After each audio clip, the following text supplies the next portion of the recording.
honest, people. My name's Eric. My wife, Rachel, here beside me. Her hair turned jet white by the stresses of life. Oh no. Yeah. And what is this stream? Why am I streaming now?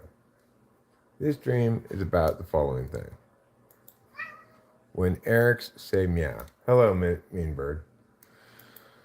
This is one of those times when Eric is saying meow. And nobody really understands why. And that's fine. I just felt like chatting with, the extended internet person community for a little while. Been watching a lot of YouTube videos today, mostly on poker and stuff lately, like poker cheating scandals and stuff. I'm not a huge poker player, but I have played plenty of hands of poker in my day. Not a very good poker player. In fact, I think it's fair to say I'm a very bad poker player. But I enjoy hearing stories about it and such.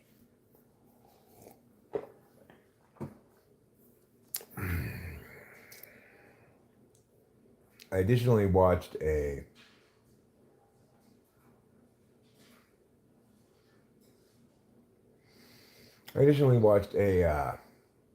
video about like the largest cash game ever, the most expensive cash game ever, where these various poker pros played heads up against a billionaire from Texas who ultimately ended up losing about $10 million to him, or maybe a little bit more. I'm not sure. But even if it's $100 million over the course of 5 or 10 years, something, it's not that big of a deal for somebody who's got a net worth of $7.8 billion, I guess. I don't know. I'm no expert on his liquidity, obviously. Nor am I an expert on being a billionaire. Hi, Con Ronner 13. How are you? It's a pleasure to see you tonight. Pleasure to see you here with me, my beloved Rachel, Queen of the Wilderness. Did you know you have that title now? Really? Yeah, I've officially given it to you as of right now. Oh. Hi, Pukas. Pukas? Puckass? I don't know how you say that name.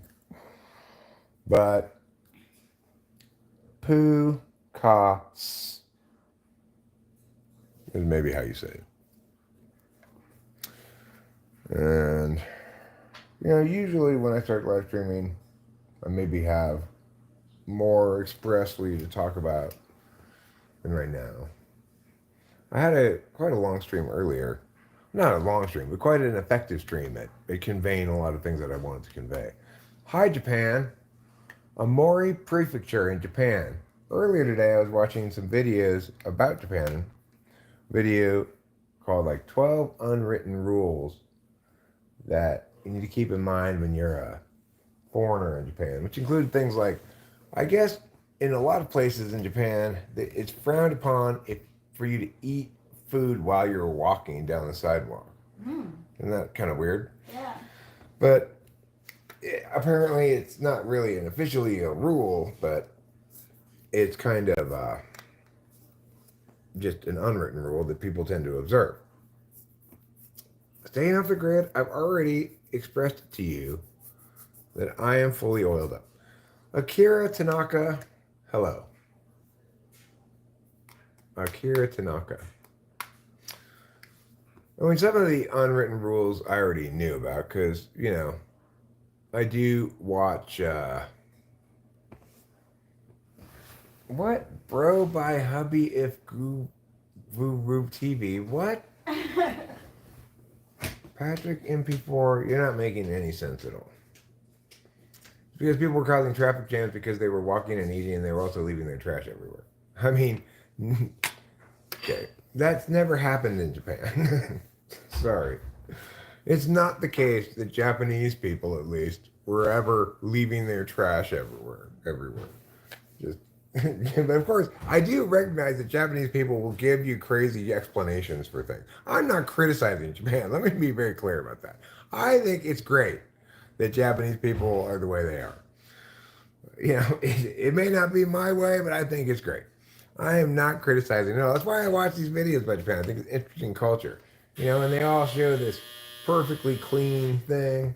One of the things the guy said on this video was that Japanese media has a tendency to blame things that have nothing to do with foreign tourists on foreign tourists. Like, for example, there's a rice shortage in Japan, and the media outlets are blaming it on too many foreign tourists eating rice. Which is, of course, ridiculous. There are not that many foreigners in Japan. Certainly not enough to be responsible for the rice shortage.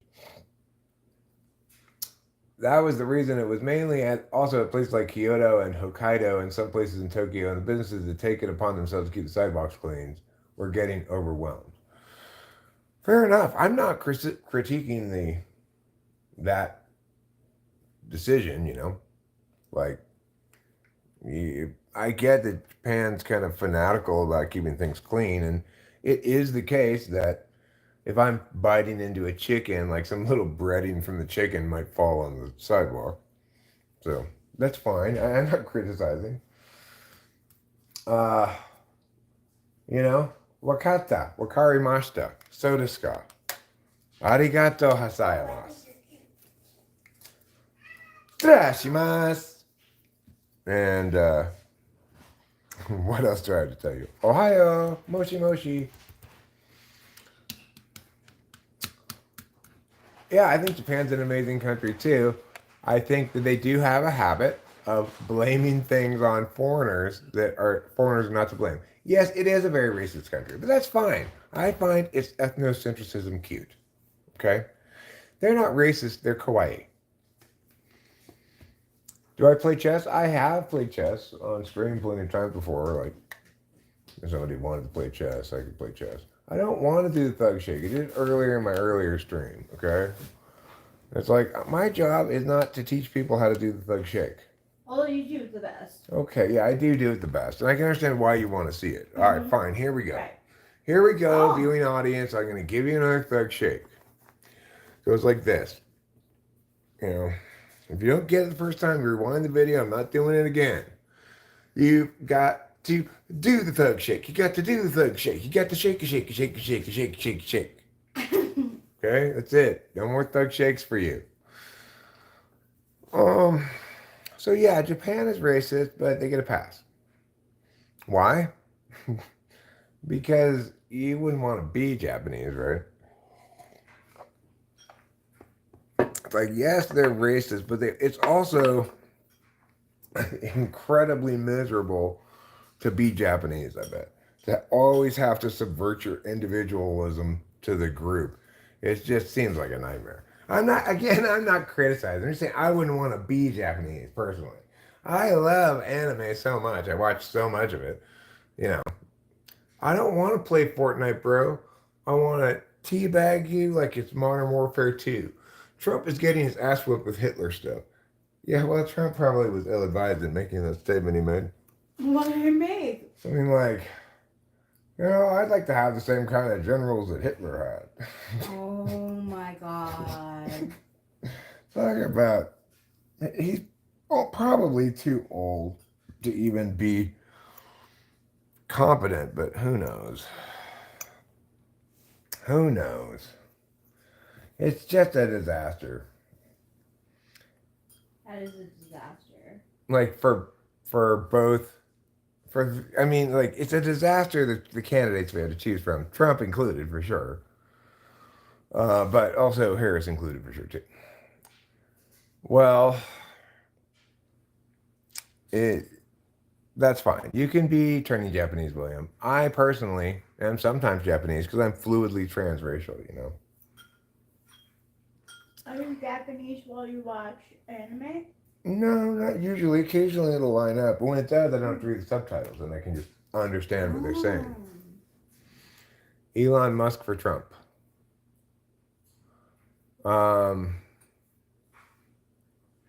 well, it's Turning Japanese by the who who sang the song?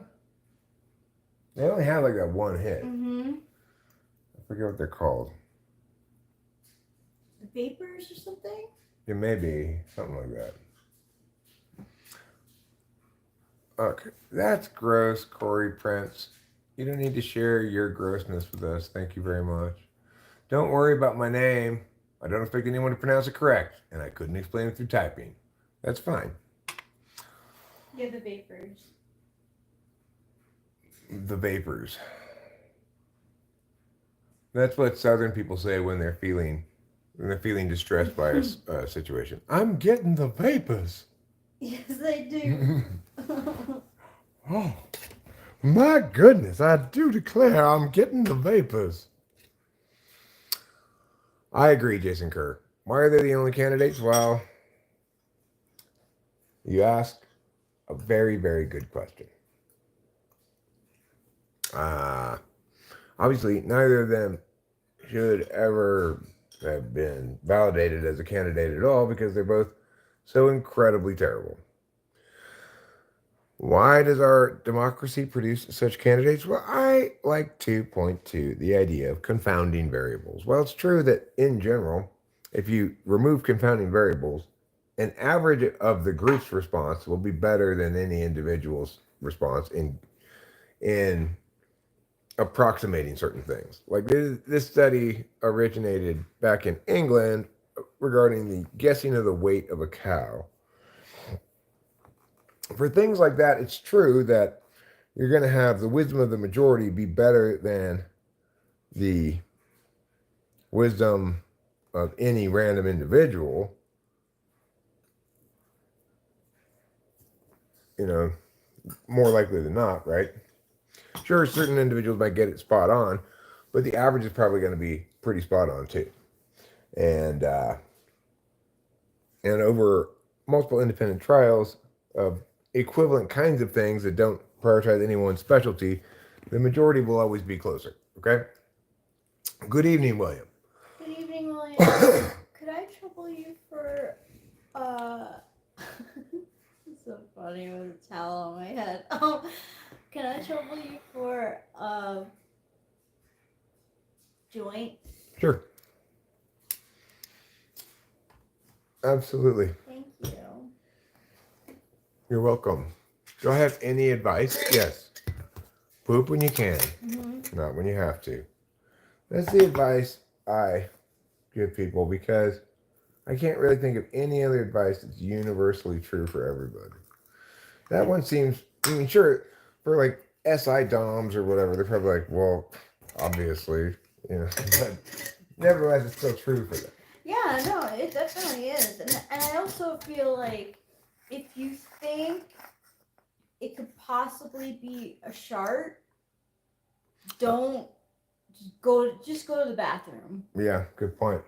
What happened to my finger? It got something, it was some itchy thing right here. I kept scratching it and yeah. We're the party that follow the golden rules.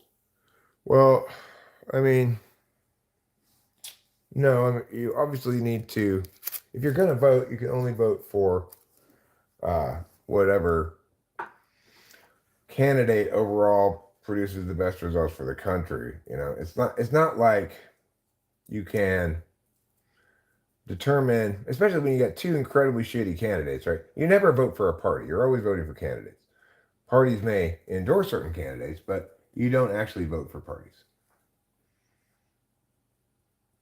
So it's important that we not try to make things simpler than they are. Things should be as simple as they can be and no simpler. No, I do not watch NASCAR. Do you?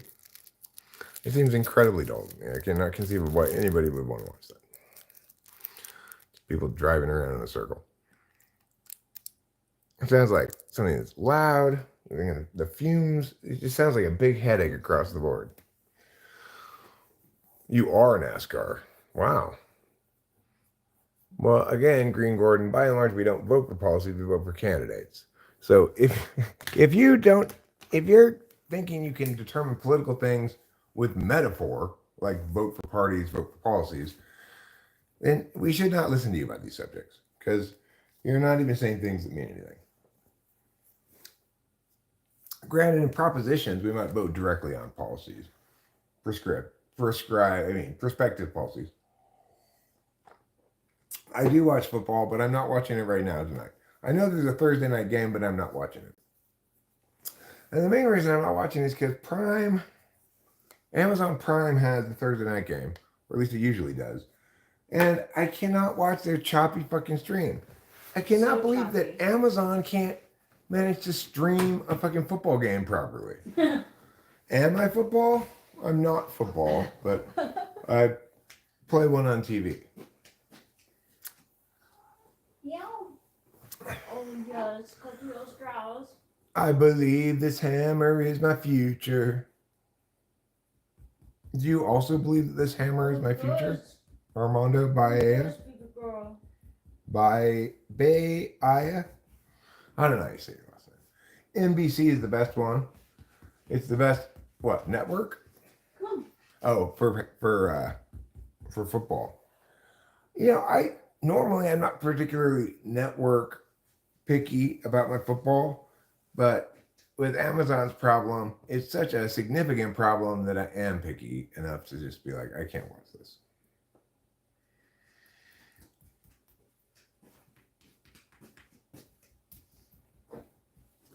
No, that's not what caused the Great Depression. Sorry. And if you believe in high tax rates, then you need to not vote because obviously it's insane to give the federal government, who's wasted so much money over the years, even more tax dollars when they have $4 trillion of tax revenue to spend.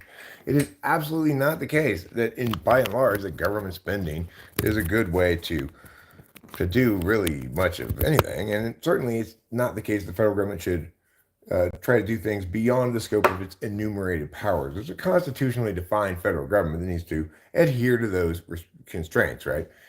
If you don't believe that the legitimacy of how things are done matters, then absolutely do not vote and try not to ever talk about politics. Try not to think about them, you're just not capable of it.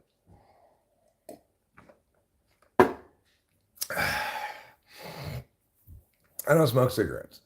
I used to smoke cigarettes, but now I just vape these nicotine vapes.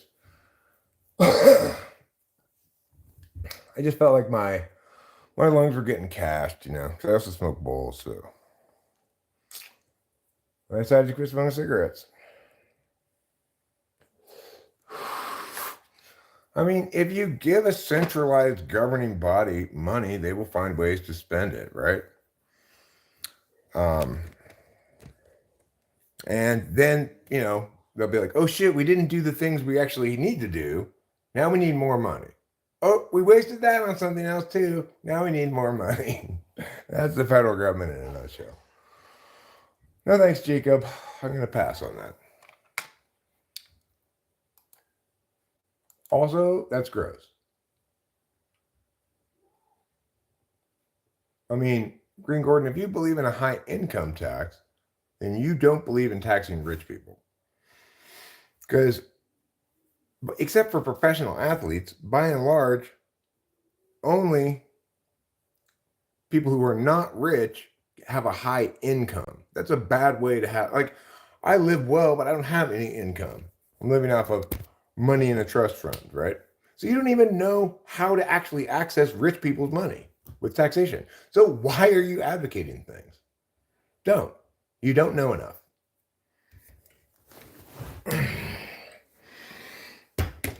If you want to increase your income tax rate, the only people you're going to hurt are regular Americans, If you want to say, oh, we need to tax anybody with an income over $200,000 a year, well, I mean, you need at least that much to live in New York City, for example. It's incredibly expensive. So the bottom line is any attempt at progressive taxation is inevitably, invariably, necessarily regressive unless it harms the economy.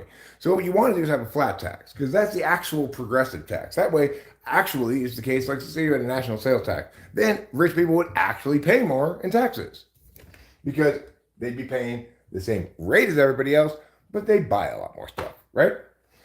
So you want to try to, before you have ideas about what should be, understand how things work.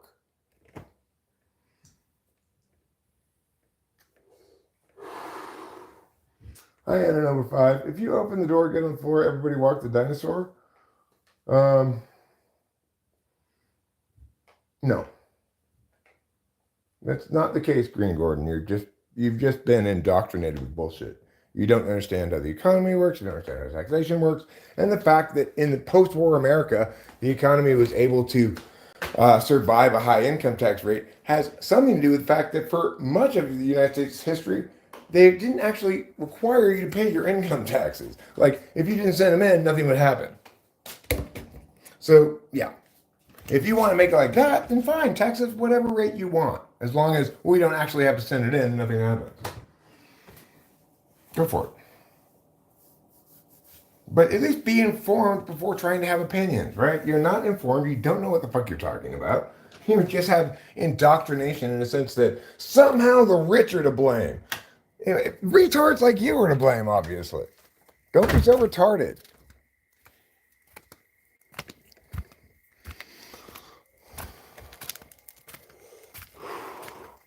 Like, learn things before having opinions about them. For fuck's sake.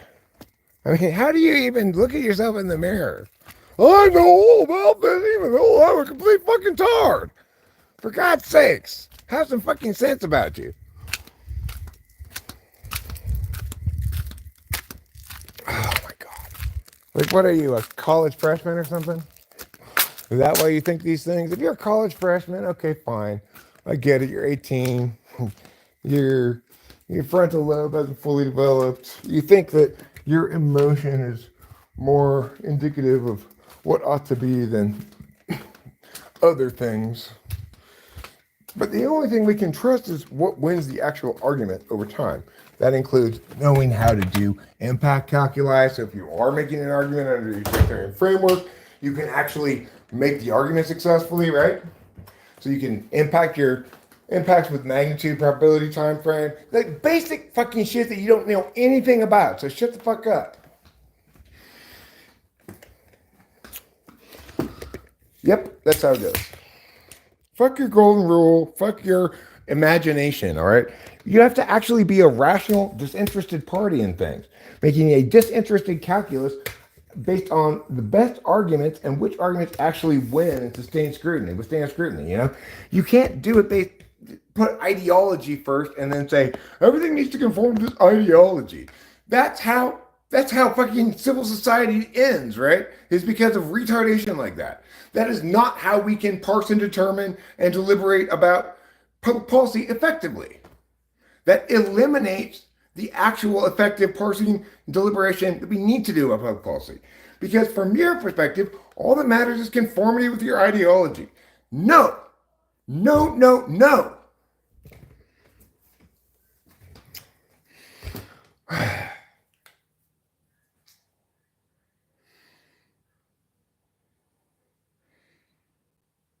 Fuck you, Green Gordon. I don't give a fuck. I don't care if your granddaughter is mentally disabled or not. You are mentally disabled in the sense that you are trying to do something you have no business even doing at all, right? Do not think or talk about politics. You don't know anything. This is too important to put in the hands of people who are like attached to their ideologies and shit. We need disinterested people like me making decisions about political matters, not fucking attached ideologues like you. Like, who thinks it's a good idea to raise taxes? Like, aren't you taxed enough? Jesus Christ. I see what you want to do. You want to take other people's money, not your own, right? Of course. What a fucking piece of shit. Like, how is it that somebody is like that without understanding that they're being a scumbag, right? They're advocating taking someone else's money and spending it how they want to spend it, right? Like, instead of offering your own money to support these programs that you want to take other people's money. We're going to just tax the extra rich people because I'm not one of them. Fuck you. Like, stop being such a scumbag, you know?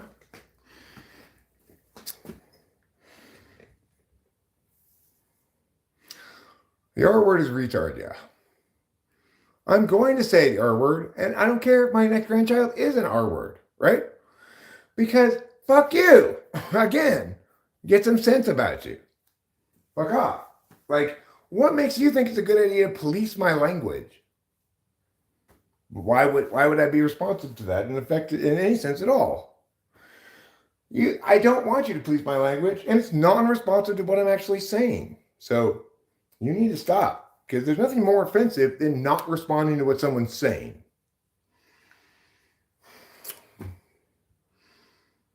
I'm saying specific things about public policy, and you're objecting to the fact that I call dumb things retarded.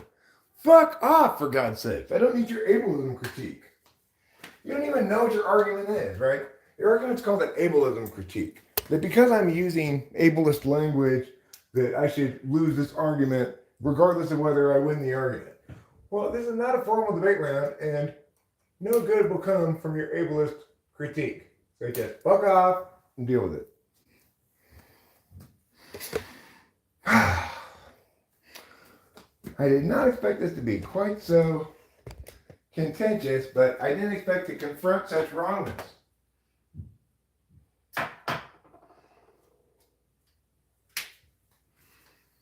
People think they know things and I've got opinions. Get your fucking head out of your ass and stop spouting off that shit you don't know enough about. Or that you're approaching wrong, right? It's like you need to approach matters of public policy with the kind of intellectual responsibility that the public deserves to be representing its interests, right? Not just like, oh, I feel my emotions about this and I'm fucking stupid, so. No, it's fucking annoying as fuck. Just stop it.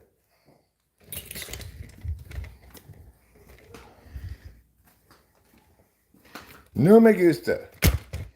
As they say in Espanol, no me gusta. So anyway, obviously, people come around here and piss me off. And I gotta bust their chops. Do you think I want to work this hard as a YouTuber, correcting people all the time? No. But people think, well, Eric, why don't you just stop correcting it? Well, why don't they just stop being wrong? You know, is that too much to ask? I don't think so. It's like if they were wrong about like movies or art or something, I wouldn't get heated about it like this. But being wrong about public policy, you're doing all of your fellow citizens a disservice. It's like, you don't know better than Joe how Joe should spend his money. Obviously.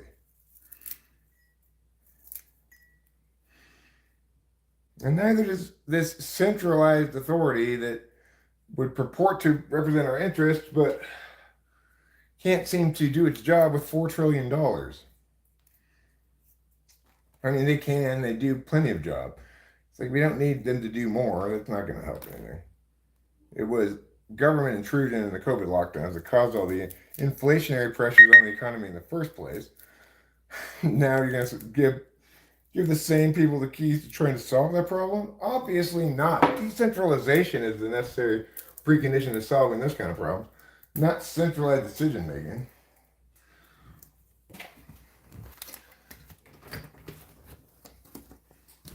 But you know, whatevs. You be wrong. Fine. Go ahead, be wrong. I do care, but there's nothing I can do about it. So you just go ahead and be wrong. You just be as aggressively wrong as you want.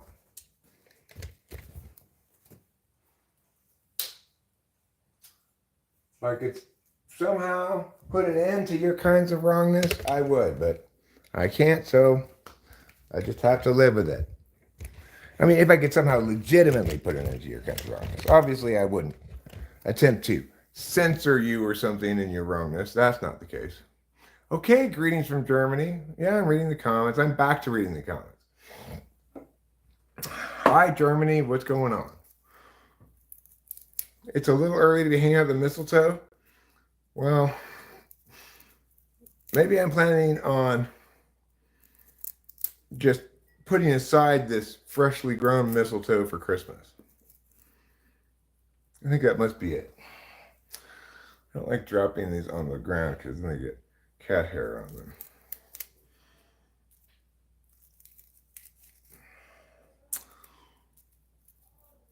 You're not good at debating intellect, obviously.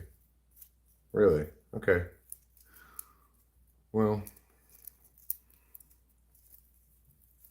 so I'm not trying to debate you, I suppose. I'm trying to correct you. I'm not interested in debating people.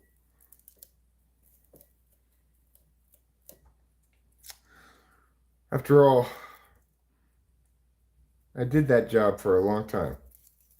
You know, I was a professional debate coach for a long time. So, whatever substantive issues there are, I've already engaged all the arguments about them. Unless it's brand new or something. And already determined the best arguments over the course of many years of experience. So, if you don't want to learn things, that's fine. You obviously can't debate me in this context because you don't have equal access to the field of words, right? You can't. I'm the only one who can talk, and you have to type in the chat. So obviously, you can't. We can't engage in any kind of debate in this context. If I wanted to debate, I'd have a panel. But what I want to do is be correct about things. So that's what I do.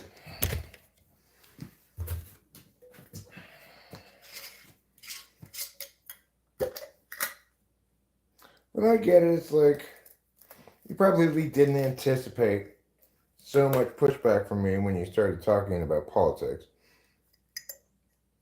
It's a sore spot for me because as somebody who actually understands things, the prioritization of non-universalist sort of metrics to evaluate things is going to be frustrating to me because obviously the public's business needs to be validated in a objective way, like against objective data. I don't mean, yes, it needs to be, we need to make those decisions with a disinterested calculus, but we also need to, use an external or objective validation system for argumentation. We should all agree that we need to invalidate any arguments that apply this ideology because we can only determine what's correct about specific policy objectives by talking about those specific objectives. Now, your taxing thing is fine. You at least advocated something specific. But we need to reject that because, obviously, it's a terrible idea. But the point is, the reason it's a terrible idea is because it follows from ideology. And that's what we need to excise from our decision making.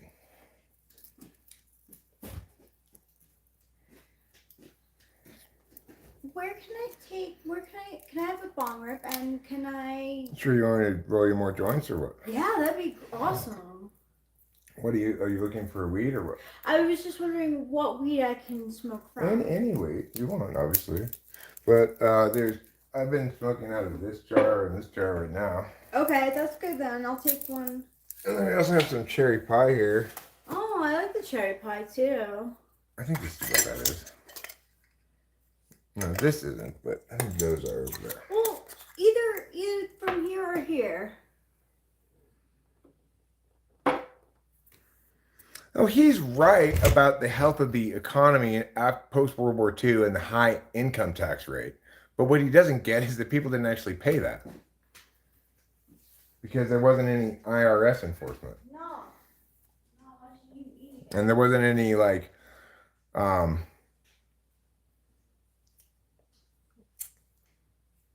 H&R Block and shit like that back in those days. But he's right about the fact that we did have a very high top income rate in those years. It's a misleading statistic that's used by people who are ideologically in favor of basically socialist stuff, even though it just totally doesn't work. It's such an insane idea to think that some centralized decision maker can better make decisions or better serve the interests of the people of the country than they can with their own money, it's nuts. But whatever. I'm not saying that the government shouldn't have taxation. But we should definitely do it in a sane way. So income tax is not a sane way to do it. It disincentivizes making money, for one thing, especially if you're near the edge of the next tax bracket, for example. You're going to want to try to bring your income in just under that.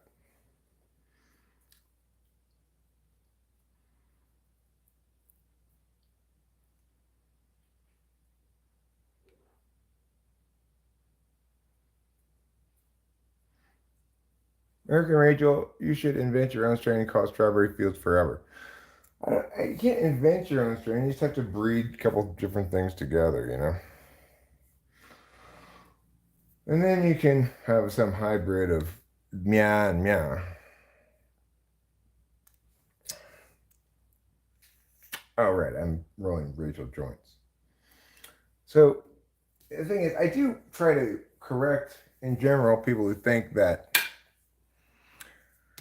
not only is government necessary and should do what it should do, but that it provides solvency for things like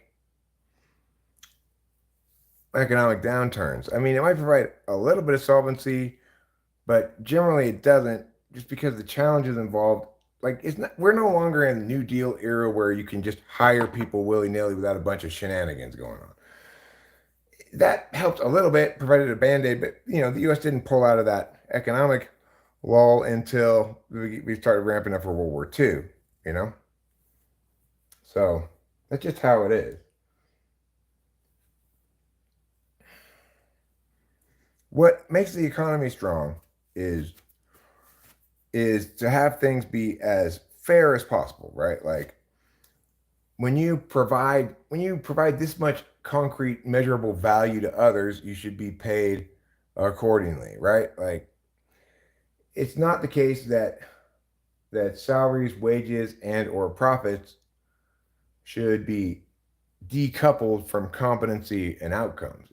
To the extent that they are currently, we want to eliminate that, because it turns out that it's never a good idea to sacrifice system integrity for short-term outcomes. It always ends up not working. So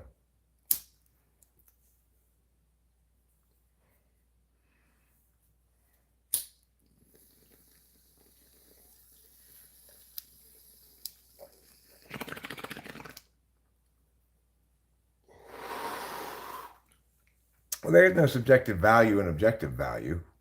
You can make an objective or subjective calculus, which is to say, either calculated according to your interested perspective. Is this something that's going to benefit me in ways that I want, or harm me in ways that I don't want? Or you can calculate it from a fairness perspective, which is to say, evaluate the words that people say against a consistency metric. Then we can talk about data being objective or subjective. Objective data is data we can all reference that's outside of us, right? Subjective data is like how my body feels, my emotions, those kinds of things. You can be accurate or inaccurate about subjective data, but that doesn't make it objective, right? Because a lot of people think the word objective just means correct or something like that, but it doesn't. People can be objective, which is to say, use an interested or disinterested calculus, and data can be objective. Really, those are the only ways that people use objective that are meaningful. Okay, fair enough, Alan. Why do I smoke weed? We don't even need to use game theory to drive objective assessments from subjective standards because, again, objective doesn't mean correct, right?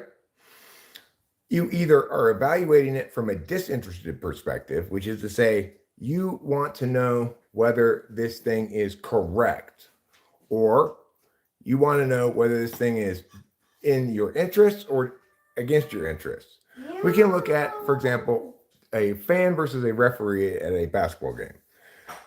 The referee calls a foul on the fan's team, and the fan always thinks it's the wrong call because it's against his interests. And when the ref calls a foul on the other team, the fan always thinks it's a good call because it's with his interests.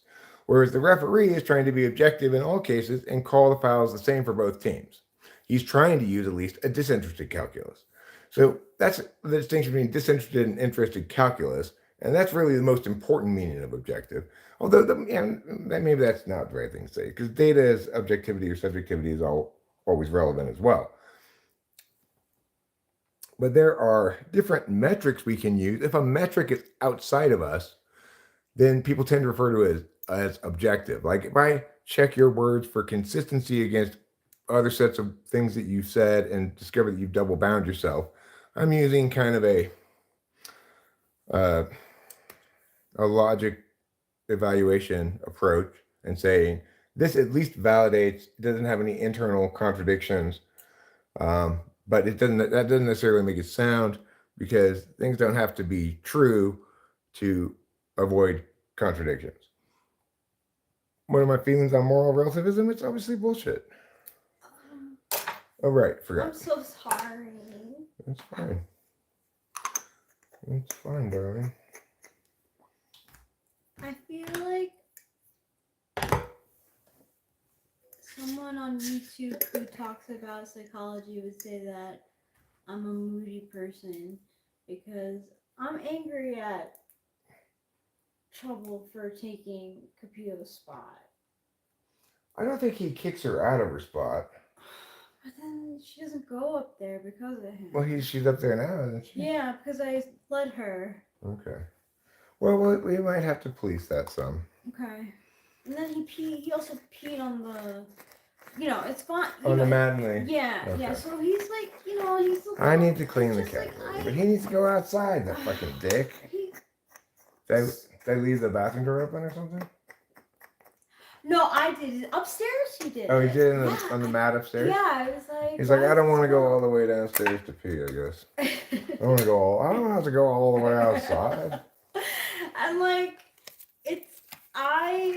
he was so sweet last night, and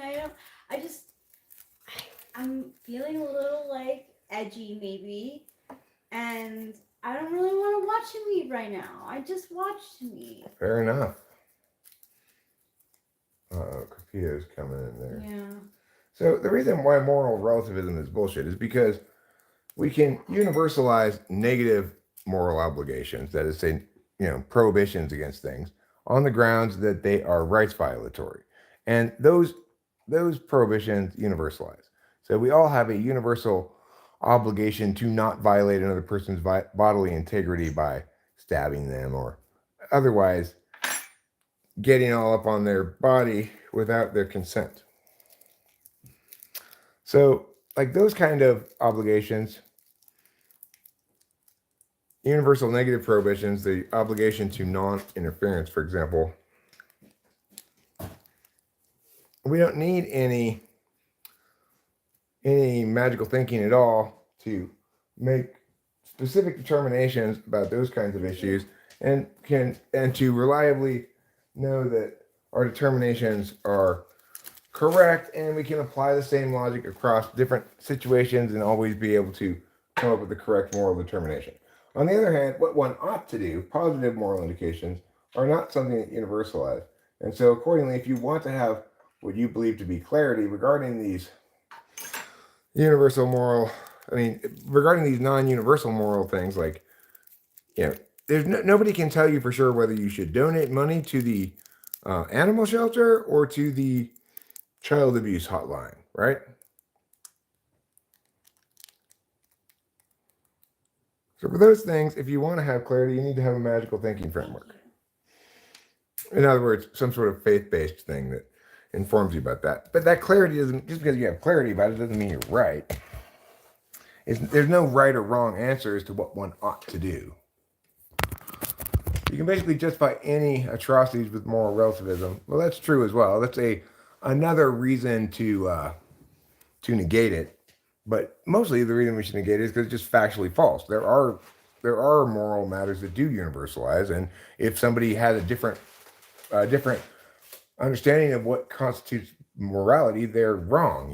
It's like if somebody thinks, well, it's fine to abuse these people in this rights violating way, then they're just wrong. There's no, well, it's their culture or whatever. No, they're engaged in wickedness to the extent that they're party to this shit, right? If it's rights violating, and that's always going to be the case. no matter what your culture says. Like, I think we can all agree that mutilating girl children in Africa under the name of Islam is morally wrong, wicked, and rights violating. Even if the culture thinks it's a good idea. Yeah.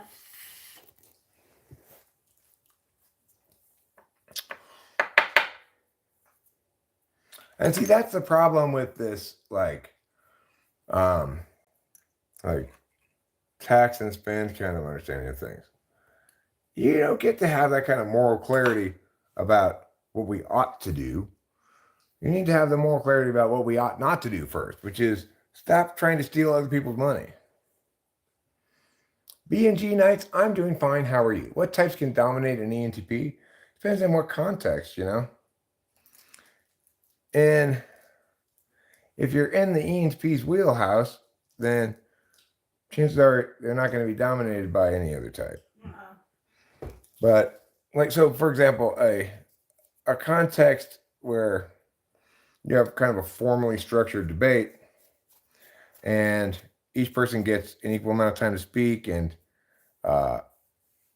like interruptions, interjections and stuff are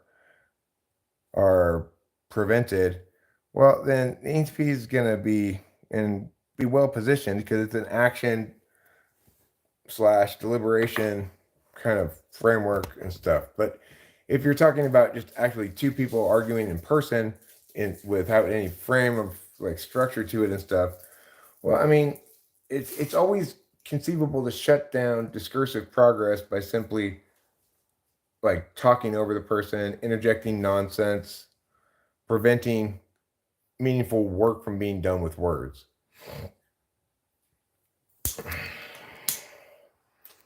Cats are so selfish sometimes, NN05 says. You are correct, NN05.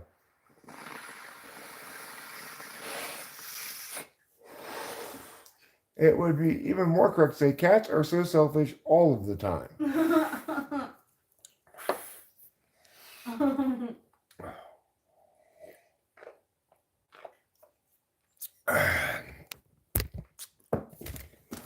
But like, obviously, I at least, and this isn't necessarily true of all ENTPs, but I at least am not going to win many fistfights. You'd have to be pretty bad at fistfighting to lose to me.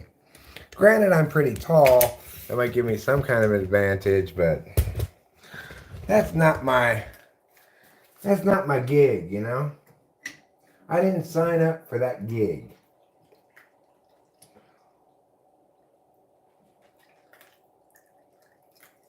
Hey. We're not here to, push each other or punch each other or whatever. What are you doing?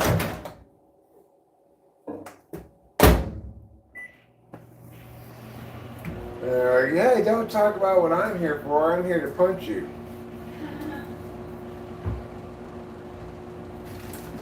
So, I don't know.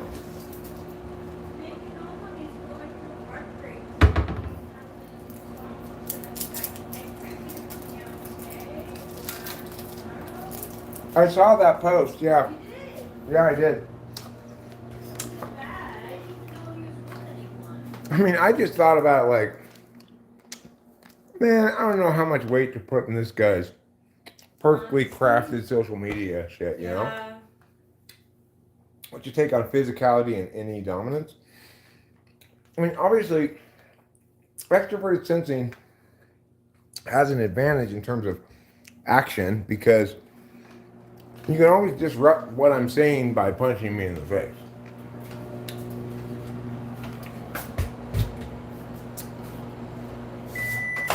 Extrovert intuition is the action function of words. So that means it's a limited effectiveness at best.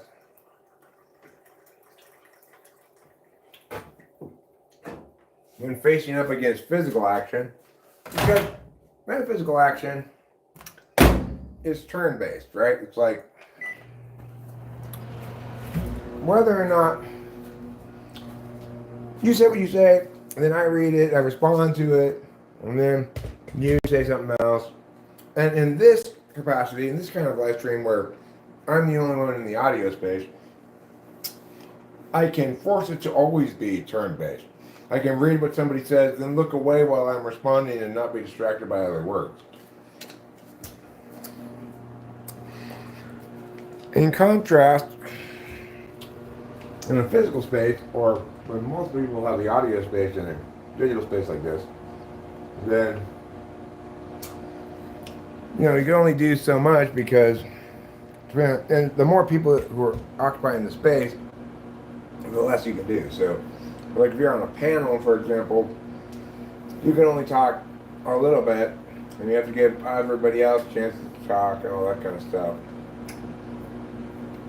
And since there's nothing structured about the discourse, it's not like there's a clearly articulated resolution or plan or an affirmation or negation or anything like that. I mean, I'm not going to win a panel in terms of people's hearts and minds because that's just not where I operate, I guess. I tend to be more informational than that. Obviously, some things make me mad, like this pro high taxes on the rich thing. It really makes me mad because, and it always has. It has nothing to do with how much money I have. It makes me so mad because it's just the same thing as, it's like I advocate taking more of your money and talk to somebody specific, right? Instead of pretending like that's not what you're doing. I think you, Joe Myah, should have to pay a lot more money in taxes. That's at least honest.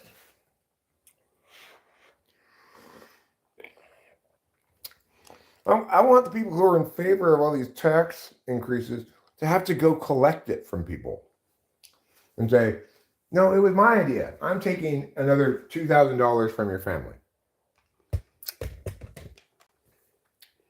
Then maybe they'd think twice about it. If they had to actually be accountable to all the people they're taking money from, maybe they wouldn't be so reckless in their advocacies. Obviously, that shit makes me mad.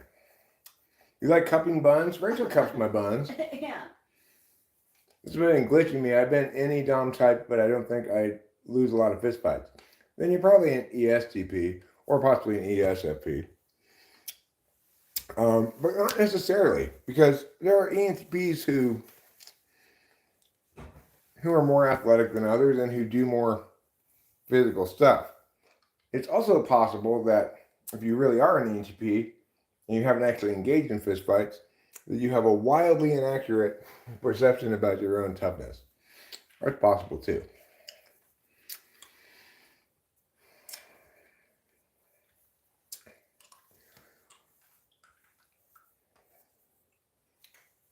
So, people over there, just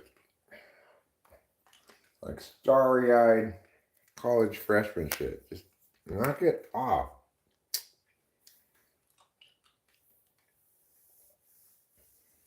Thank you, Jonathan Earl. For a quicker and easier way to hit the like button, double tap the screen. I didn't know that, Jonathan Earl. Good to know.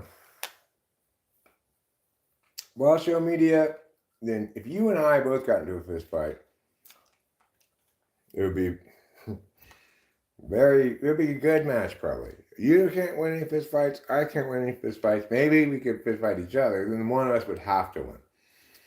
That's the most amount of money I've made in a year? I don't know exactly.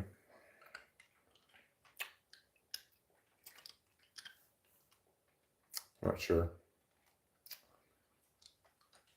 When I was making, when I had a decent income, also remember it was before all the recent inflationary crunches and such, so money was worth more then. Regardless,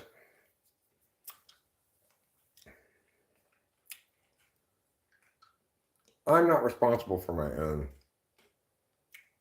financial comfort, which I do enjoy, but it's not the result of my hard work or something. or good investing or some such. Do a trick. All right. Here you go. Here's a trick for you. Watch as I pull apart my thumb. Whoop, whoop, whoop, whoop. Oh my God. That's a good trick. Right. I didn't know that one. You never seen that trick? No. That's a classic, like, uncle trick or something, you know, like got your nose or I pulled a quarter out of your ear, one of those things. I like it though. Oh, I'm not going to do any trick with a vape. Would you have invested more when you were younger? I mean, I didn't, so obviously I wouldn't have. Life was hard enough. I wasn't good at it like my parents were and stuff, so I just got by. I mean, I was in this relationship, I was in my second marriage when I was probably earning the most, and she had a full-time job too, but she also had a serious spending problem. Tree barking dog, I tell you what then, go to your bank, withdraw all your printed lies, and you can give them to me for disposal. Fiat currency is printed lies. For printed lies, it sure does seem to be effective at buying things. In fact, it's vastly more effective at buying things than either gold or silver. You know, the ESFJ. I was never married to an ISFJ.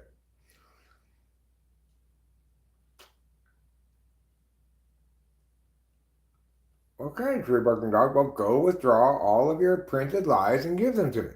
I'll take them off your hands. You go withdraw them all. Depending on how many you have, depending on how far I'll drive for it. And I'll take all those printed lies off of your hands. Yes, I moved it so that you could sit there. Is it bad in I to see only earnings and not the overall ratio of earnings and spendings? I think it's bad TE or unconscious TE. I was never married to Kim. She was just a girlfriend. We were together for 2.5 years, but we never got married. She didn't deserve it.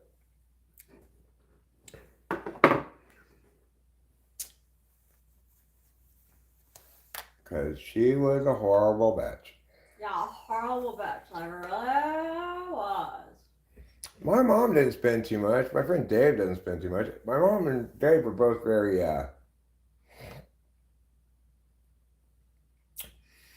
frugal. Actually, I think it's an SE thing. I think spending is an SE thing. It is. It even said on like the personality page that INFJs have a problem with spending. Yeah. It's not untrue necessarily. It's force lot SE, you know. Just like I've got an issue with sleeping, eating, drinking, taking care of myself. You know, it's like it's very important that I be comfortable and take care of myself, but I don't take care of myself, then I feel all tore up and I'm just like down for the count. It's like I have a really hard time managing the time before an appointment. Like say I have an appointment tomorrow at 1 p.m. I have no idea what time I'm going to bed tonight. It could be early, it could be late. If I think I have to get up by noon tomorrow because I have a 1 p.m., then I'll try to go to bed in time for me to get 8 hours. But I can only go to sleep if I'm actually ready to go to sleep. So it's just like, oh, yeah. I honestly, I know that you didn't like the answer, but out of the chronotypes, I do think that you are a dolphin. And, yes, your sleep habits have to do with your medicine cycles, but, you wake up at every different times, you go to bed at different times all the time. Right. You don't have a... I don't have a regular sleeping schedule at all. Don't. I'm not sure how much we spend on food a week. Yesterday and the day before we went out to eat, but generally we don't go out to eat very much. And so accordingly, we spend a little more on groceries than we would if we ate out more, I guess. But Our grocery expenses have actually probably been going down because I think I've settled into what we need to get for groceries and how to buy groceries and cook and stuff for in a way that's cheap and sustainable, I guess. Relatively cheap and sustainable. Of course, it's the case that groceries are ridiculously expensive, um, much more expensive than they used to be. So it's still a reasonable amount of money on groceries, but it's hard for me to say exactly how much it is. It does. That's another thing that varies. It varies. Yeah. That's another SISE thing. We're bad at the S's, so it's just. We honestly, like, we go till we don't have. Well, our money situation is a little bit different now, but it does tend to happen that we eat like pretty much like until we have almost nothing left, and then we go food shopping. Yeah, well, depending on our mood, it could be a time period when going to the store sounds like fun and easy, or it could be a time period where like I put it off for days and days, right?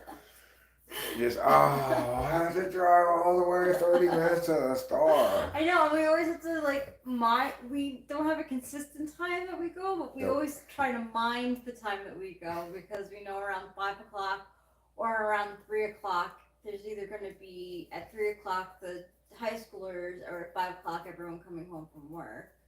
Yeah, the high school arriving at the same time as the high school gets out is horrible timing on our part because then the store's filled with like sweaty teenagers and stuff.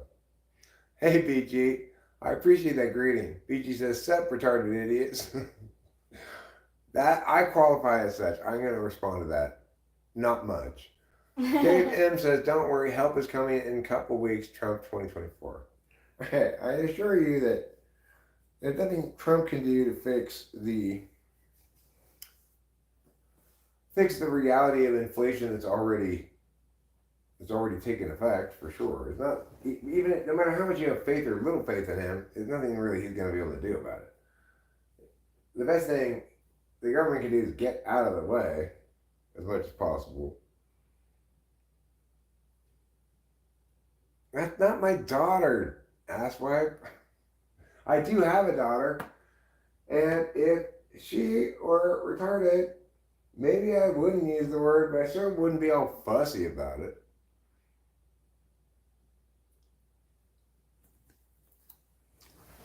Avoid noon and 5 p.m. That's when it's busiest. Are you going to sing tonight? I don't know. My daughter is 26. My wife here, on the other hand, is 39. Yes, she looks younger than I am, but I'm actually also 39. Yes. Believe it or not. No. No, not really. I'm not really 39. I mean, corporate greed is not what caused our current gap between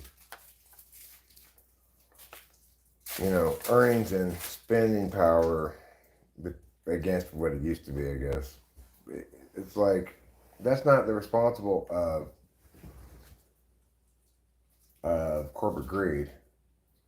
That's the responsible. That's the consequence of COVID lockdowns. I mean, it's like I know everybody wants to blame their favorite bad guy for the current economic situation, but the actual thing to blame is everybody, every single individual who supported COVID lockdowns and an alarmist response to COVID, because that's what's responsible for the current economic situation. Now, great. I'm not voting for Trump. Green Gordon. I'm not voting at all. And nobody should want to vote for either of those horrible candidates. Okay? It's like, I get maybe somebody going, well, I got to vote lesser of two evils. But not a single person in the world should think either of those two candidates are remotely qualified to be president of the United States.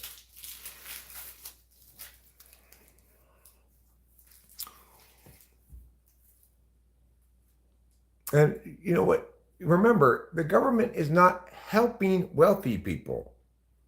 It might be the case that wealthy people will be reduced to not wealthy people with certain government actions, but in no case ever does the government actively help people. It's the difference between, say, having less taken in taxes versus being subsidized in some way.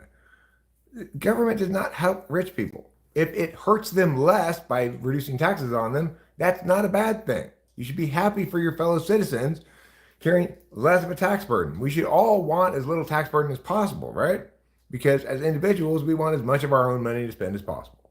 And that's just sanity.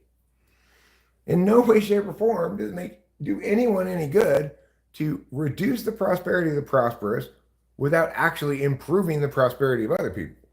That's not something that can be accomplished through redistributionist policies. It just doesn't work. You have to actually be sane about what actually works.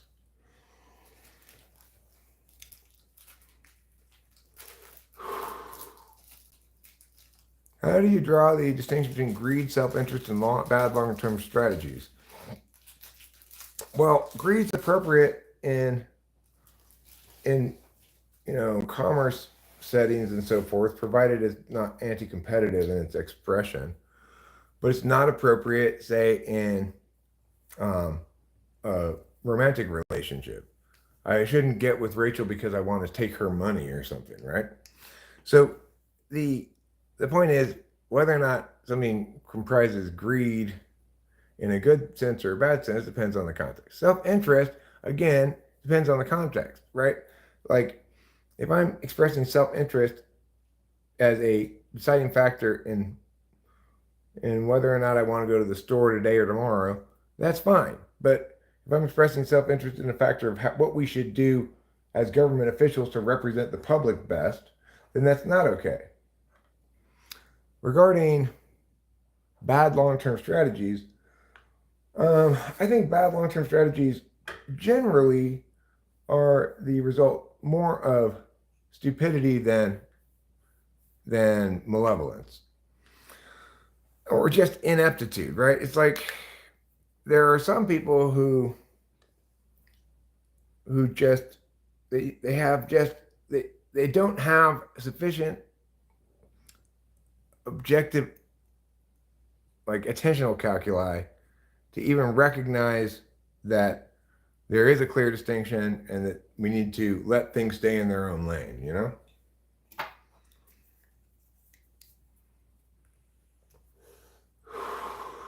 I've had many relationships where my partner wanted to be selfless.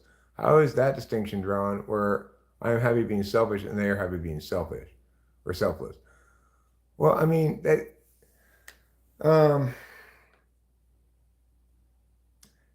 you're using the wrong term for selfish. Selfish would be wanting to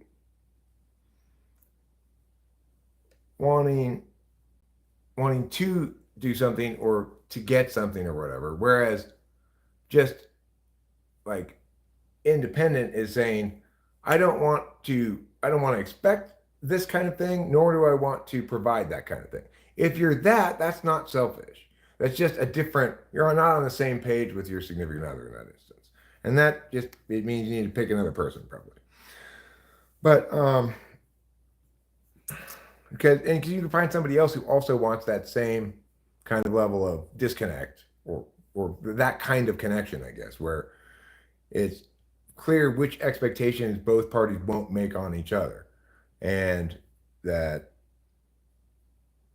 be fine. Would you like Indian food?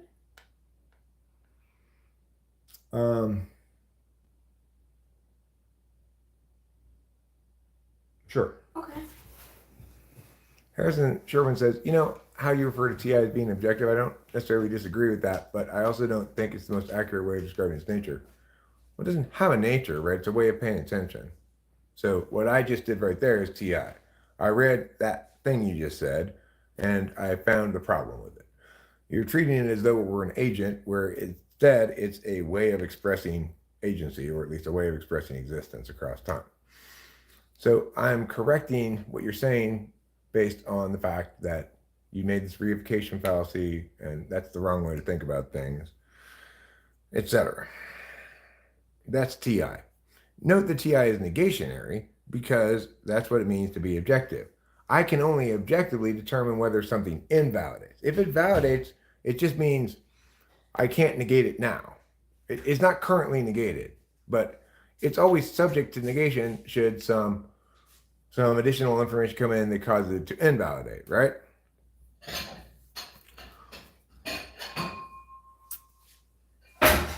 So it's only really possible to be disinterested about things that you can be disinterested about, namely what's wrong with something.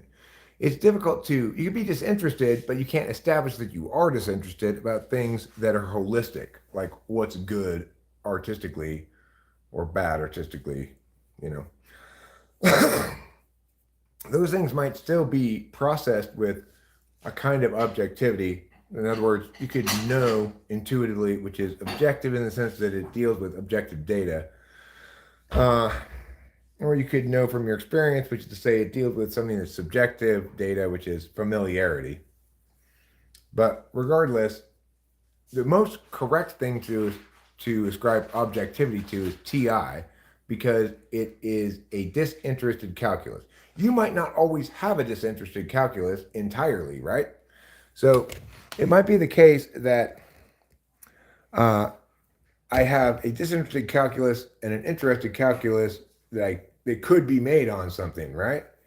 But by and large, unless you're, depending on where the TI and FI are in the stack, people can be biased by what they want to be the case when evaluating things. TI is the alternative to that bias. TI says, here, I'm going to lay out the case for you. You can see it on your own. You can see the words yourself. You can evaluate them yourself. I'm saying it validates because, look, I'll run through these checks for you. Here, it validates. And then you go either, yeah, okay, I agree it validates externally, but I still subjectively don't validate it. It is a fine thing to say. Sometimes people say, either this or everything is not subject to determinate statements because people might have other opinions or something. Hey, Unc, how long are you locked up for? Where am I locked up? No, I'm not talking against the golden rule. I'm saying we can't use ideological things like that to evaluate things. There's an order of questions. The first question is always legitimacy. Is this legitimate?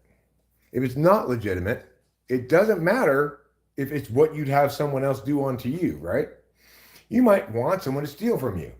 Therefore, you're going to steal from other people. Well, that doesn't matter if you want to steal from people, because you need to do what is just first. The first question is legitimacy, right? Not reciprocity. If it's immoral because it's rights violating, then you cannot do it. And if you want to attain the outcome that you think this plan is going to attain, you need to find a different plan that attains it in a legitimate way if you're going to take that kind of, if you're going to attain the outcome.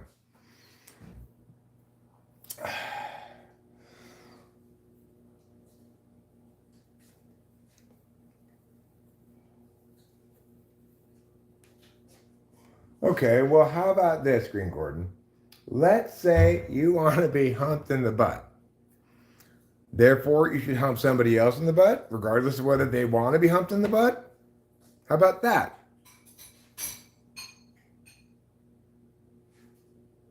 No, I'm not saying the higher the TI, the more objective it is. I'm saying that you're going to be fundamentally objective or subjective in your deliberations, your calculations, depending on which one is conscious.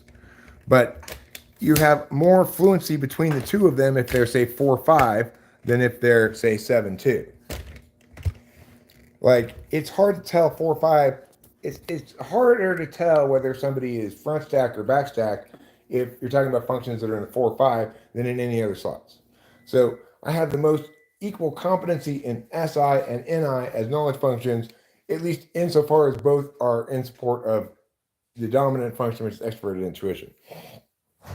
Whereas I have the least fluency in both when it comes to the deliberation functions. And everybody's set up like this. Your dominant allows you to... remember that people have two functions, dominant and a second function. And every other relationship with every other function is implied by the limits that are created by choosing those two as priorities, or by having those two as your attentional it's your way of being and your way of doing. So because I have as my way of being extroverted intuition, that necessarily tells me what kind of relationship I'm going to have with introverted intuition, extroverted sensing, and introverted sensing, because those are all defined by the dominant function. Concurrently, having TI as the second function means my relationship with FI, TE, and FE is all the definition implied by having TI the tool function. You cannot have only one frame of attention at any given moment, but you can't have two of the same kind of attention at the same moment. So it's not possible for me to both know with my intuition and experience at the same moment. But it is possible for me to know with my experience and say extrovertedly intuit at the same moment, because one's an action function, one's a knowing function, and I might know right now that I'm thirsty, but also be able to continue talking while I'm aware that I'm thirsty, right? So basically, it depends where the slot mechanics explain the extent to which you can concurrently use things or not.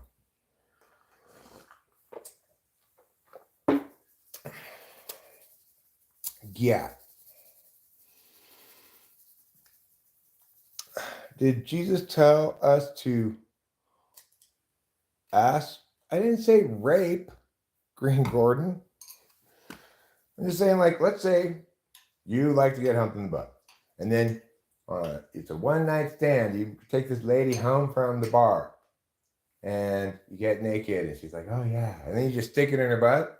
You didn't rape her per se, but you probably should get consent for that first. Express consent, right? So the thing is, it just indicates to us that we don't want to try to. We can only have cascade down things that actually cascade down. We can't put at the top something like the golden rule, which doesn't validate universally. And I just showed that it doesn't validate universally by providing an example where it doesn't validate, right? We can come up with plenty of hypotheticals where somebody may want Myah done to them, like, I want you to give it to me straight, doc. Where someone else might say, yeah, I want you to sugarcoat it. I'm much better off with a pat on the back than a kick in the ass, coach, let's say. And the other guy goes, no, just give it to me in the most unflattering terms, coach. I want the tough, like Christian McCaffrey's like that. But then there are other players. Like there was this quarterback who I remember kind of got this one coach in trouble a little bit, and the coach felt really bad about it because he said he spent like the whole first part of my rookie season just trying to tell me why I suck so bad, and it just demoralized me and made me suck more. So yes, different people sometimes want different things. That's why we cannot use the golden rule as a universal rule. Do unto others as you would have them do unto you allows you to do unto people things they don't want to have done unto them. So we negate that as a universal rule. And if you're not thinking like this, then definitely don't engage in politics, right? Because this is the kind of thinking that's necessary. Objective, like logical thinking, stuff that validates for everybody, not just for you.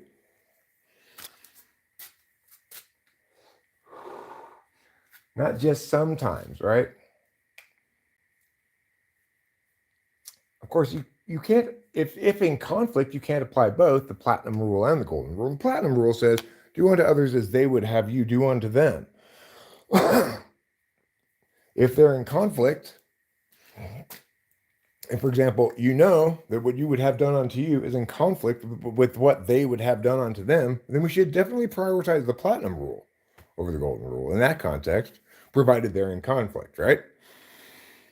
Because if what you would have them do unto you is different than what they would have that you do unto them, then, they know better whether they're going to like what you're doing unto them than you do, obviously.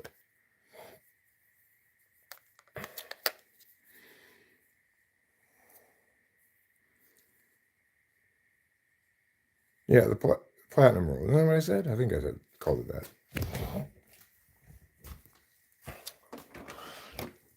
And it's important that we respect the ways that intellectually, some things cascade down, and we can make determinations accordingly. Like, those things are called framework matters, either ground arguments or plan text or resolutional text, things like observations, other shit that goes in the framework, definitions. Those things cascade down. In other words, they apply to everything underneath that level of analysis. They apply to all the casework beneath that. If you don't get what qualifies as framework and what qualifies as casework, in other words, you don't get whether something meets the criteria needed to cascade down and impact everything underneath it on the analysis flow, then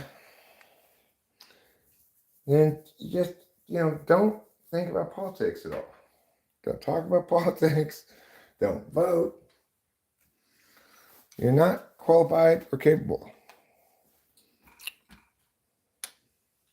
I'm not telling you don't talk about other things that don't matter. Go ahead and talk about those things. Because you being wrong in those ways doesn't hurt everybody else.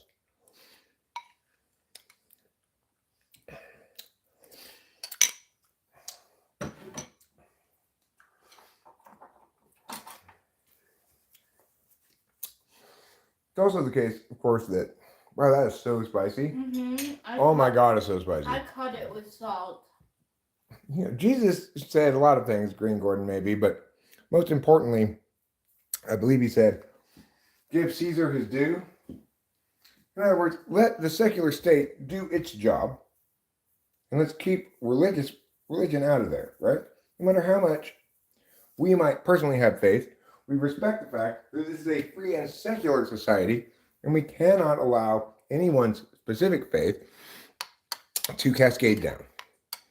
So no matter how much I do or do not believe in Jesus' preachings, we should both agree that they have no business in governance. Certainly no business justifying decisions for government, right? Otherwise, you're just saying, hey, let's be the Taliban.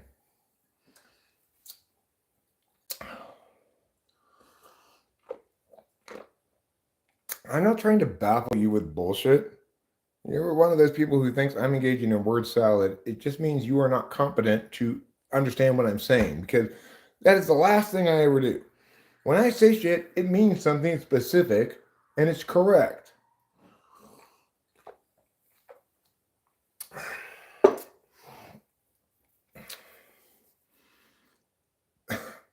Yes, give taxes to our government so they can look after those who need help. Well, how about you give them to me so I can look after those who need help? Why don't you just give them all to me? Because you don't trust me to actually look after people? Why in the world would you trust the federal government to do that?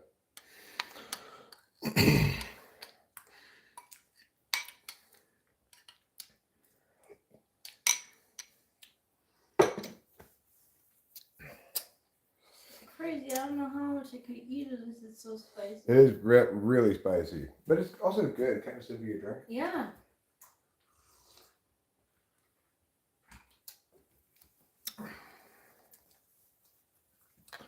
It's like how many people are having tons of money taken out from their checks for Social Security? A lot of people. If they're under, say, I don't know, 35 or 40 at the oldest, they're not going to get that money back. Social Security is not solvent. So the government's taking this money from them, promising that they'll pay it back when they're old. It's like they don't have the money to do that. It's way more in taxes. Social Security is supposed to fund itself. Supposed to be, what do you call it? An endowment or something like that? Yes. Oh, yes. Oh, yes. Okay.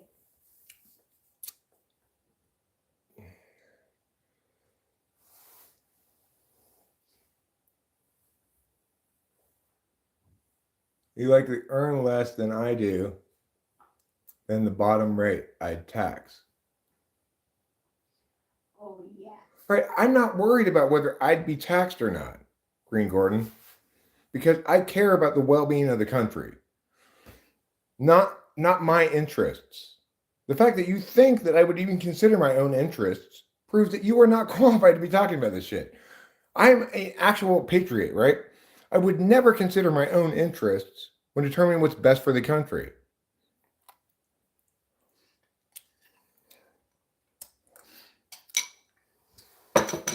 Oh, yes. Trouble Strauss. Yes. Oh, yes. Well, I agree that quote unquote people should be able to do that. So let's stop getting in their way.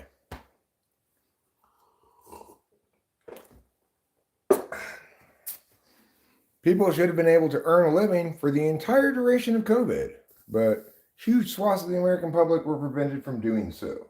Now that all of a sudden people are really feeling the pinch, thanks to all the inflationary pressures and stuff, again from the COVID lockdown, they say, well, the problem is rich people.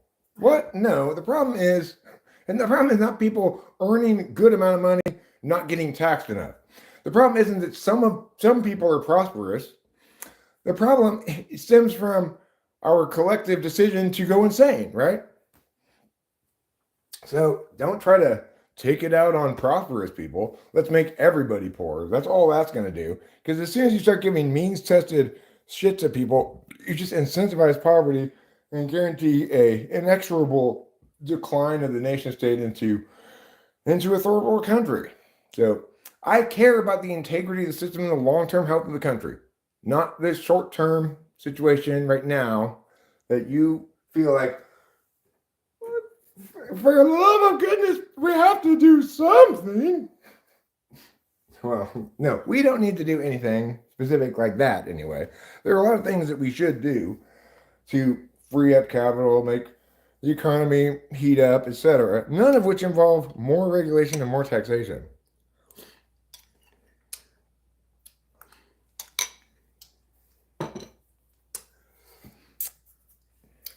Yeah, but think about the children. No, I can't do a backflip.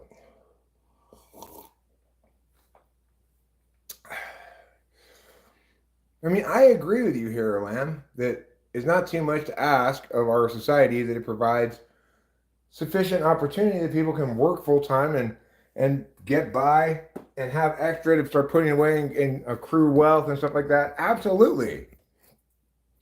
That should be prioritized as an outcome. But we also need to remember why we're in this situation. It's because of collective action, not in spite of it or whatever. It's just like the group couldn't decide for that restaurant whether it should stay open during COVID without horrible impacts. So too, we need to recall that we cannot try to force things and expect good outcomes. What we need to do is make it easier for people to move capital around quickly and responsibly to actual market changes. So we need to get rid of a capital gains tax. That's the smartest thing, single best thing we could do for the economy. This is a single action that we could take. Single best thing we could do for everybody. Now, note, it doesn't go like this. Cut the capital gains tax, the poor get richer. It doesn't work like that. There's a lag in the economy between actions taken by the government that could be beneficial like that and them actually playing out as impacts in the real world. There's a number of complex mechanisms at play. So you might be like, oh no, that's going to help people who are already rich because they're the ones making investments. It's going to make it possible for people who aren't currently rich to get rich. That's the key thing to remember. And once they are rich, that's a good thing. You don't want to suddenly turn them into the bad guy because now they have money. There's not a finite amount of money that gets split amongst all the various people in the country. It's insane, you know? Really, you choose mealtime to do a live stream? I mean, I was already live streaming before I got my meal, and I'll probably be live streaming after I get it.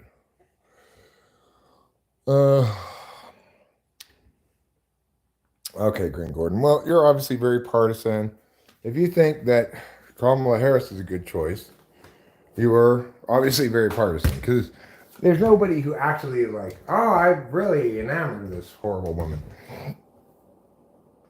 I get it. Trump's horrible too. I'm not sure which is worse, but nobody should think either of them are any good. She has no intuition, does not understand things, how things work at all. And he has terrible intuition, understands incorrectly. She is completely blind to relevance, and he's got a very shitty relationship with it. On the other hand, she's capable of some kind of logical thought, whereas he's using only his intuition and his feelings to determine things. They're both terrible, terrible choices. And anybody who's being honest rather than partisan and ideological agrees with that.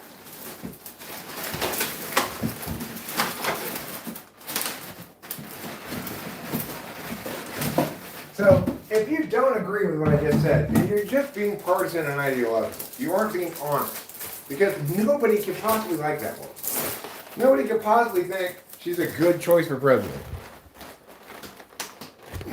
I'm fine if you were to say she's the lesser of two evils. I'd be like, okay, that's a fair position to have.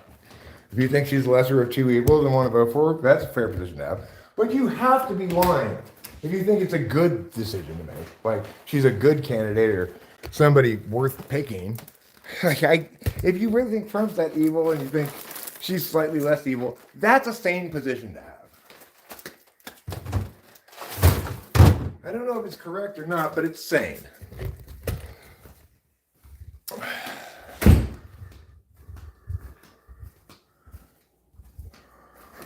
Trump is not a fascist, dumbass.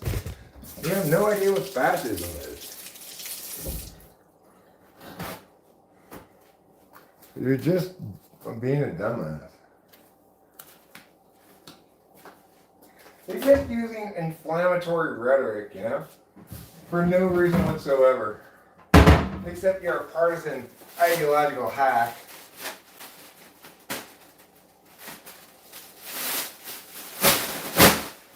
I would not disagree with you to say that Trump has a very authoritarian streak in him, but that's not fascism. Authoritarianism is not fascism. No, but you don't get it. The thing that I don't like is pure evil. You fucking tard. I'm serious. Like, stop being so dumb.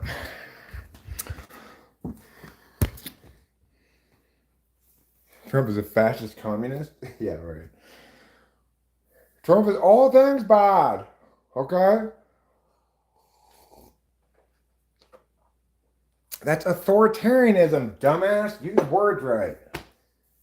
Yes, Hitler's form of fascism was authoritarian in those ways as well, but that doesn't make everything that happened in Germany during World War II fascism.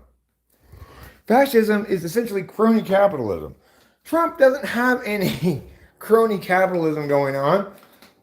Like, actually good businessmen and stuff want nothing to do with that fucking nut job.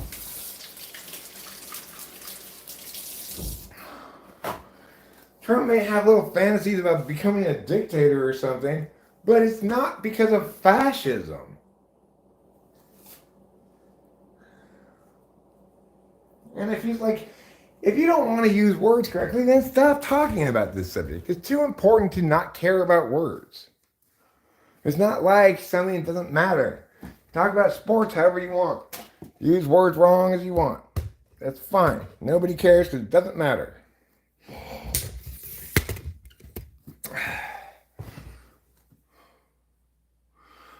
My butthole hurts and my nuts got stuck in the vacuum.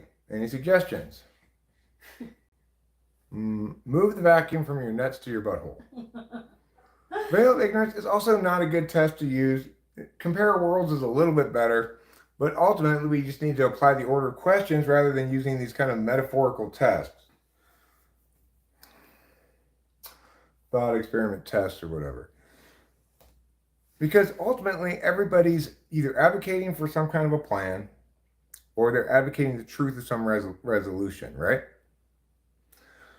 And the question of whether we should do a plan can only be adjudicated by respecting the order of questions. First, is the plan legitimate? If yes, then you can do a utilitarian calculus, which is basically what a veil of ignorance test is. That's one form of utilitarian calculus. But the problem is, nobody can come to an agreement about what they would affirm given the veil of ignorance test, because you have to have a clear position on what the impacts of a given policy are going to be.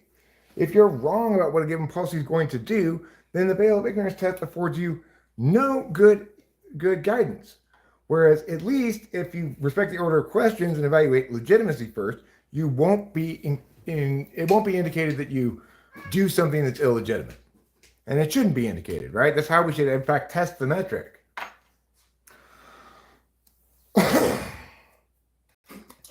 So, no, we shouldn't use veil of ignorance, ultimately. No, we shouldn't use compare worlds. We definitely shouldn't use utilitarianism. The only effective framework is a multi-step process, right? First determine legitimacy, then make your arguments on utilitarian grounds, if it passes the first test.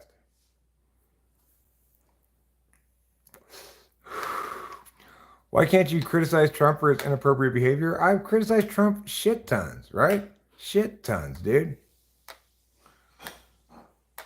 Yes, but just because fascism and Nazism are both authoritarian doesn't mean that every form of authoritarianism is fascism. For example, the authoritarianism in North Korea is not fascist, right?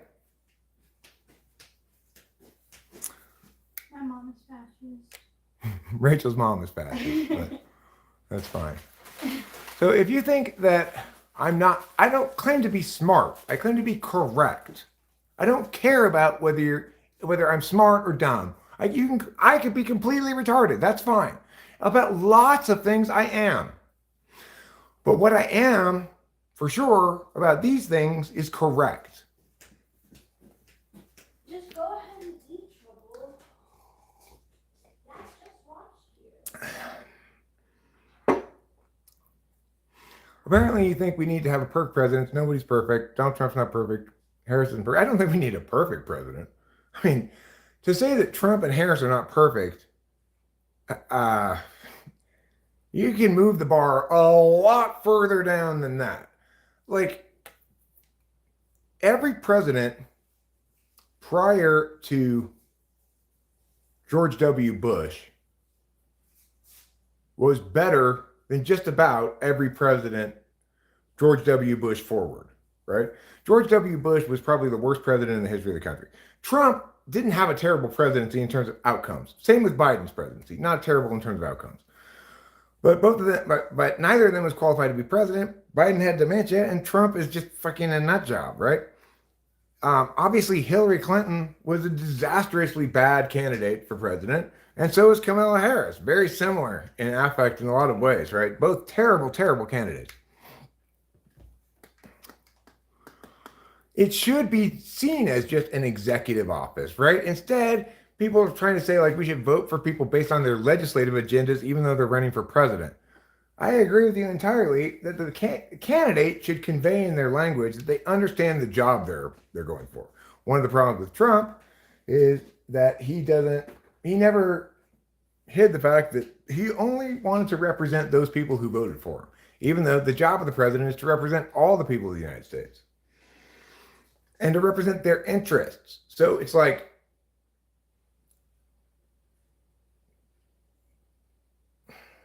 I have to be able to believably argue that what I am choosing to do as president, either sign this thing, veto it, fulfill my role as commander-in-chief, deal with national security stuff, whatever I'm doing, it's critically important that I be able to explain and justify why it's in the best interest of everybody in the country, not just some people. The president's job is not to prioritize certain competing interests over others.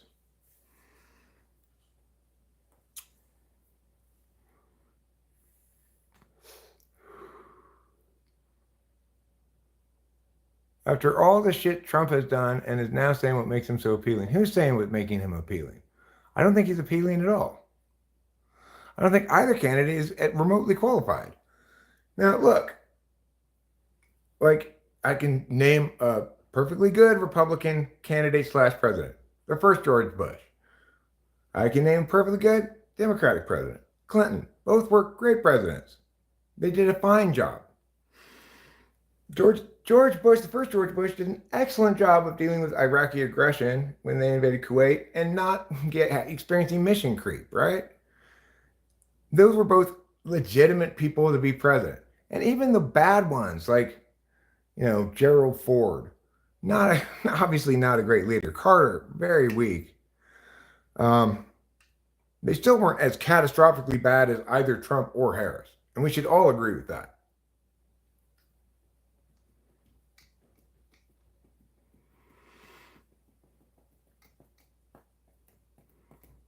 Defrost the microwave first for 2 minutes? Why do I want to do that?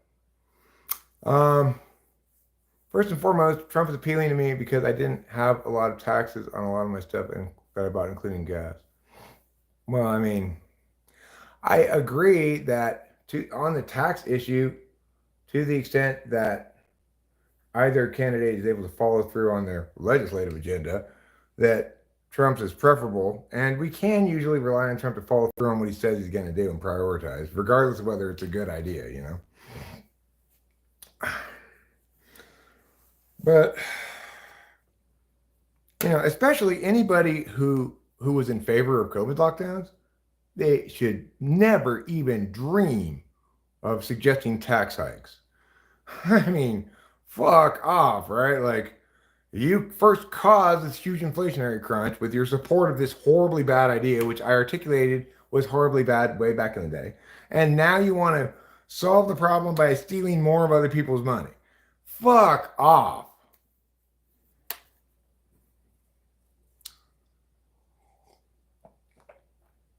I mean, Trump's bad, but most importantly, we need to be nonpartisan, non-ideological when determining what's correct. And respect the process of argumentation and parsing, and not our feelings and subjective preferences, our passions. Politics needs to be a dispassionate pursuit. I may get heated and stuff, but all of my calculations are dispassionate. I don't have a preferred outcome when I determine what's correct. And I do things on a case-by-case basis, what you might call a principled pragmatist. Most importantly, I've run all kinds of arguments on both sides of all the major issues because I was a professional debate coach for decades. So I actually know how it plays out if you do all the argumentation that you must do if you want to be responsible in your political advocacies. Neither, Jules, neither. We're just talking about that. Nobody should support either candidate. They're both terrible. Hey, Trouble, get the fuck out of here. Get out of here. Where are you? Is he going here? Bad kitty. Oh, you trying to get Capio. I'm sorry, Capio, that happened. Anyway, it's ridiculous that our expectations have dropped to such slovenly,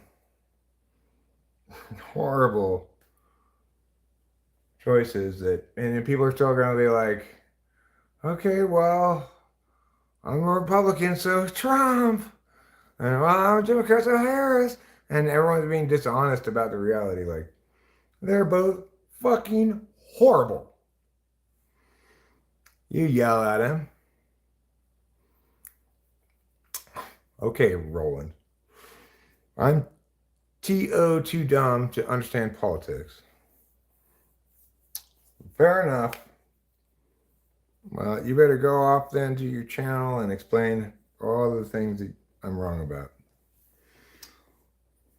so that you can save everybody from my wrongness.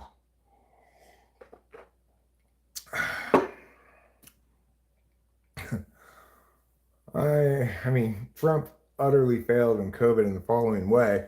he was correct that there, in no way, shape, or form should people put up with compelled lockdowns, which could only conceivably be acceptable if you had very strong evidence that the quarantine was going to work, right? And a lot of other things. But he said that the reason we should listen to him on COVID is because he had a hunch. Like, that's fucking insanely horrible. It doesn't matter whether you're right or wrong about the thing, it matters whether you're right about why.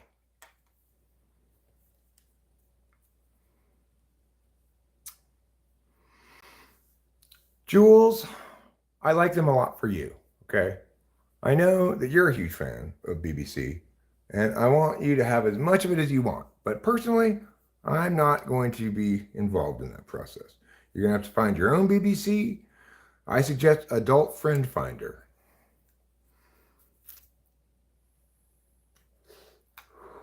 I mean, Jeremy, you could even, as if you could even possibly determine how many people died because of something that Trump said. Trump may have been wrong about some things. I actually don't view him so much as a liar as somebody who's got such a poor relationship with the truth that he's not really sure with whether what he's saying is true or not. Regarding COVID, the problem was universal and localized to many localities. Every locality had their own rules and they all were bullshit and overwrought fucking reactionary alarmist bullshit. And they all ignored what mattered, which is legitimacy questions come first. Do people have the right to put themselves at risk of getting sick? Yes. Are people responsible for their own health choices? Yes. Should we keep them informed about what the government or the public thinks is the best choice? Sure. Should we force every locality, should any locality be able to force various businesses and individuals within its boundaries to engage in long-term lockdowns beyond anything that could possibly be justified as emergency powers, which obviously need to be applied to things that are emerging and can't be applied to things that last for years at a time?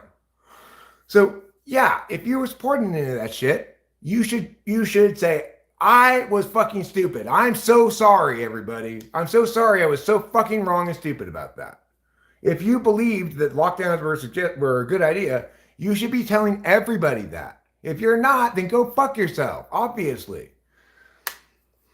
Because legitimacy questions come first, right? It's like you're the same people who would be like in World War II, we should put Japanese in internment camps. Because after all, the risks, regardless of the actual legitimacy questions, if we evaluated things properly, we'd say we can't do that because it's illegitimate. And in fact, then we'd incur no harms from our proper action, except somebody would try to attribute some deaths to the fact that we didn't inter Japanese people. That kind of idiocy makes me extremely angry, and appropriately so, because I'm a patriot who cares about the country and cares about being correct and cares about learning from things, you know?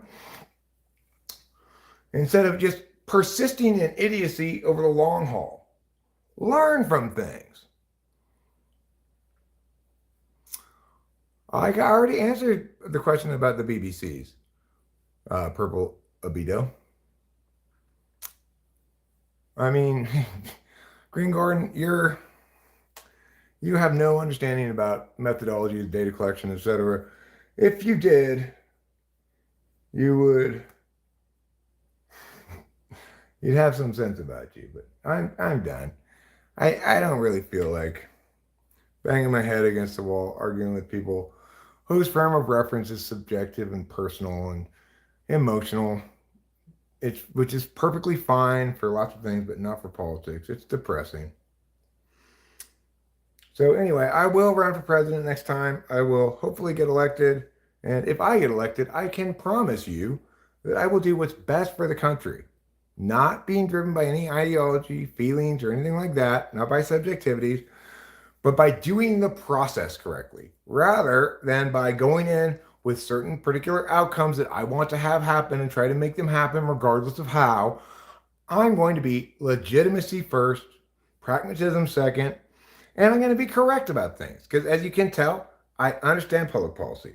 I actually understand it. I just don't have, I'm not just somebody who has uninformed opinions about it. I actually understand it. So hopefully that's enough to convince people who are wrong to vote for me, even though they're not going to find me particularly, agreeable to trying to bring everybody into the same tent about every given issue, because on any given issue, one specific position on it is correct, and everybody needs to come around to that correct position rather than um, we compromising and reaching some fucking half-assed bullshit that is always like negative in its impacts because you're not really doing anything specific, right? Anyway, I get it that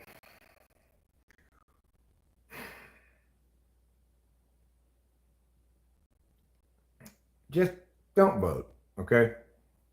If you if you if you don't understand what I'm saying, if you think I'm just talking gobbledygook and just talking on my ass or something, if you don't think that, but you think I'm wrong, or you think you know a lot about politics, but you're not sure, you don't know any of the things I was talking about or whatever, don't vote. Just obviously don't vote. It's too important, and you're not qualified. So thanks for being here. Love you all. See you later.